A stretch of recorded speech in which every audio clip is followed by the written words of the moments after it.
Father day اور mother day مناتے ہیں بس سال میں ایک دفعہ. قرآن کو پتہ ہے کہ انسان اپنے محسنین کو سب سے پہلے بھولے گا, کیونکہ ان سے جتنا فائدہ اٹھانا تھا اٹھا لیا. اب اس سے نہ کوئی فیکٹری چلے گی, نہ معیشت مضبوط ہوگی. گورا سارا فوکس کس کو کر رہا ہے؟ کنٹری مضبوط ہو جائے, ہے بھائی, بزنس اچھا ہو جائے. اللہ کو پتا ہے ان لوگوں نے تمہیں جنا ہے. ماں نے, قرآن کیا کہہ رہا ہے؟ حملتہ امہ کرہن ووضعتہ کرہا. اس ماں نے تمہیں تکلیف سے پیٹ میں اٹھایا اور تکلیف سے تمہیں جنا ہے. وحملہ وفصالہ 30 شہرا. اور جب دودھ پیتے بچے تھے نا, 2.5 سال اپنی گود سے چپکا کے رکھا ہے اس نے. 2.5 سال, ایک سیکنڈ کے لیے الگ نہیں ہوتی تھی. اس وقت تمہاری معاشرے کو کوئی ضرورت نہیں تھی.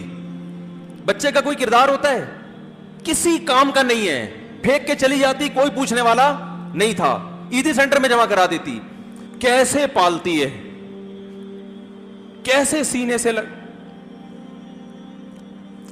سے لگا کے رکھتی ہے. اور کتنا بڑا رشتہ ہے ماں کا بھائی.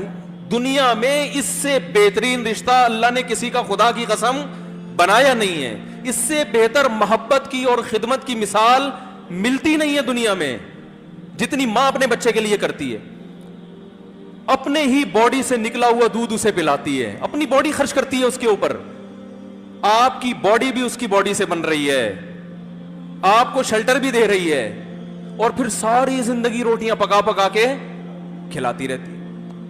کوئی ملازم رکھ کے دیکھ لو, 1 دن پکائے گا, 2 دن پکائے گا, تنخواہ مانگنے آئے گا. پھر اس سے غرض نہیں ہوتی کہ آپ کھا بھی رہے کہ نہیں کھا رہے.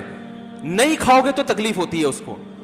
بھائی انتہا ہوتی ہے خدمت کی. 10 سال 20 سال جب تک شادی نہیں ہو جاتی نا, کون کھلاتا ہے؟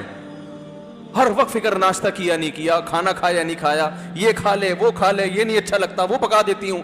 او بھائی کسی کو کرائے پر لے کر آؤ, کسی کو تنخواہ پہ رکھو, خدا کی قسم عذاب میں آ جائے گا, تنگ آ جائے گا تھوڑے دنوں میں وہ.